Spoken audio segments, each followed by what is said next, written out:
साथियों, सुनने में आया है कि पतंजलि ने कोरोना की दवाई बना ली है और उसमें 100% रिजल्ट भी आए हैं।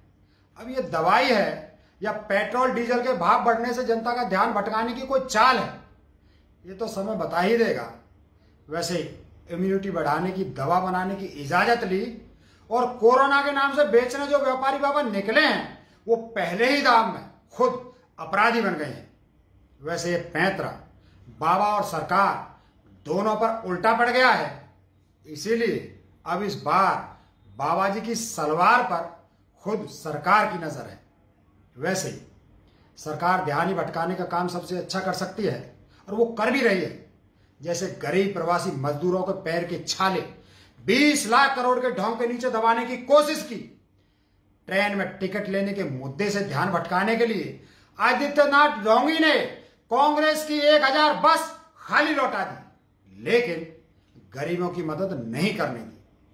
फिर 20 लाख करोड़ का झूठ खुलने लगा तो अमित शाह की तबीयत ठीक हो गई और फिर चुनाव की तैयारी में लग गई। अब जब डीजल के रेट पेट्रोल से भी ज्यादा महंगे हो गए हैं तो सरकार ने बाबा जी को नई सलवार खरीद कर दे दी कि अब ये पहनो और भागते फिरो। खैर, अगर आयुर्वेद की बात करें तो मेरा मानना है कि आयुर्वेद में इतनी क्षमता है कि महामारी का रोग का इलाज भी दे सकती है, लेकिन आयुर्वेद पर किसी एक कंपनी का कोई अधिकार नहीं है। तो व्यापारी बाबा पर सवाल है, आयुर्वेद पर मेरा कोई सवाल नहीं है। आयुर्वेद का ज्ञान हम सबको है कि वो क्या है, लेकिन आज आधुनिक समय में यदि हम देखें तो Indian council of medical research के 32 इंस्टीट्यूट में 800 मेडिकल साइंटिस्ट काम कर रहे हैं। 12,01,354 एलोपैथिक डॉक्टर हैं और इनके साथ करीब 7,88,000 डॉक्टर्स आयुर्वेद, यूनानी और होम्योपैथी से हैं। ये सिर्फ भारत में है दोस्तों। दुनिया की बात करें तो बिग 5 मतलब यूरोपियन यूनियन, चीन, रूस, जापान और अमेरिका में ही दुनिया भर के 72% डॉक्टर हैं और पूरी दुनिया में 78 लाख रिसर्चर हैं।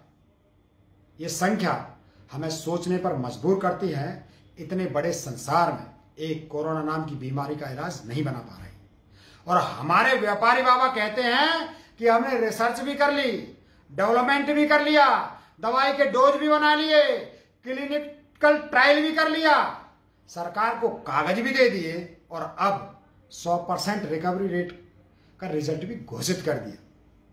अब खाओ सब बाबा जी की दवाई। यार पागल है क्या दुनिया? अगर आयुर्वेद की बात करें तो मुझे गर्व है कि भारत का आयुर्वेद दुनिया में उस समय में शल्य चिकित्सा मतलब सर्जरी का प्रमाण देता है जब लोग दवाई क्या होती है ये भी ढंग से नहीं जानते थे।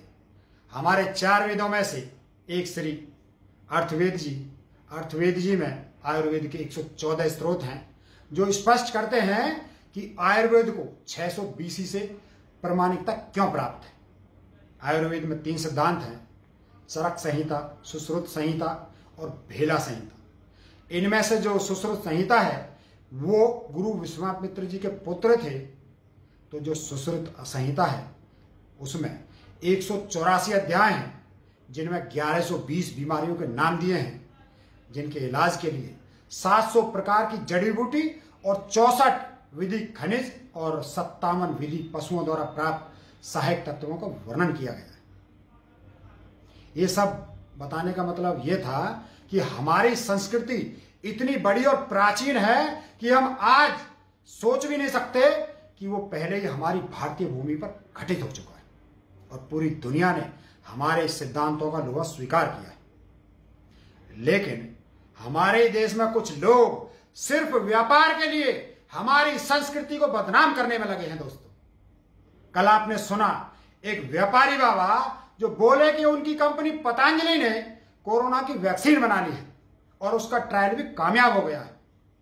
भाई, मैं पहले ही बोल चुका हूं कि हमारे आयुर्वेद में क्षमता है कि हम महामारी का भी इलाज ढूंढ सकते हैं, लेकिन क्या इस वक्त जब पूरी दुनिया में हजारों लोग हर रोज मर रहे हैं। हमारे देश में सैकड़ों लोग रोज मर रहे हैं। इस वक्त क्या इतनी जल्दबाजी में इतना बड़ा नाटक करना किसी को शोभा देता है? लेकिन आप मेडिकल नियमों से बाहर की बात कर रहे हैं। दोस्तों, अब यदि बाबा जी झूठे पाए जाते हैं तो दुनिया भर में बदनामी आयुर्वेद की होगी और ये फिर आधी आंख से किसी हीरोइन को देखते मिलेंगे। भाइयों, बाबा जी यहीं से झूठे साबित होने लगे हैं क्योंकि केंद्रीय औषधि मानक नियंत्रण संगठन CDSCO ने बताया कि उसके पास ऐसी किसी दवाई की क्लिनिकल ट्रायल की जानकारी नहीं है। क्लिनिकल ट्रायल इसका सामान्य अर्थ है किसी दवा का इंसानों पर परीक्षण। एक तरफ भारत सरकार की संस्था कहती है कि हमारे पास ऐसे किसी ट्रायल की जानकारी नहीं है, दूसरी तरफ बाबा जी पूरे तामझाम के साथ प्रचार करने निकल पड़े हैं कि हमने कोरोना की दवाई बना ली है। इसमें क्लिनिकल ट्रायल भी सफल रहा है। अब दोनों में से झूठ कौन बोल रहा है ये हमें शायद ही मालूम पड़ेगा, क्योंकि सरकार के दोनों ही प्यारे हैं। एक ने सलवार पहनकर सरकार बनाई है, दूसरा खुद सरकार का दुपट्टा है।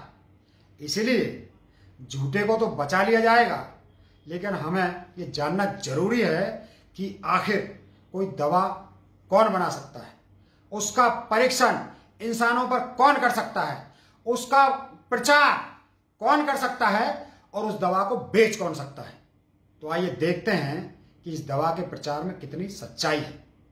CDSCO के अधिकारी कहते हैं कि सामान्य परिस्थितियों में एक दवा को बनाने में, उसका क्लिनिकल परीक्षण करने में, उसका प्रचार करने में कम से कम 3 साल लगते हैं, लेकिन असामान्य हालातों में भी कम से कम 1 साल तो लगता ही है।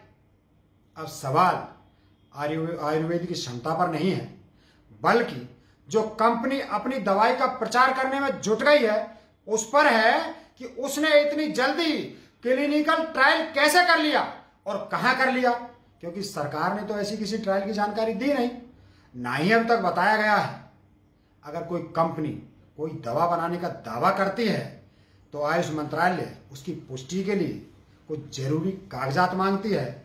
तो जब बाबा जी प्रचार का रथ लेकर निकल पड़े हैं तो उनसे पूछा गया कि आपने अपनी दवा में कौन से घटक मतलब तत्व उपयोग किए हैं, उनकी लिस्ट दीजिए।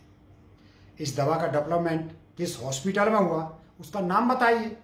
इस दवा के निर्माण में क्या प्रोटोकॉल का पालन किया गया है, सैंपल साइज क्या था, क्या आपने इंस्टीट्यूशनल एथिक्स क्लियरेंस ली है या नहीं ली, CTRI रजिस्ट्रेशन और दवा के शोध से जुड़ी जानकारी दीजिए। और बाबा जी के दावे के संबंध में आयुष मंत्रालय ने उत्तराखंड सरकार से इस दवा के लाइसेंस की कॉपी भी मांगी है। जब तक ये सभी कागजात मिल नहीं जाते तब तक बाबा जी को न कोई प्रचार की मार्केटिंग का अधिकार है और न इसे बेचने का कोई अधिकार है। यहां तक कहा गया है कि ICMR मतलब Indian council of medical research इस दवा के निर्माण में शामिल नहीं है।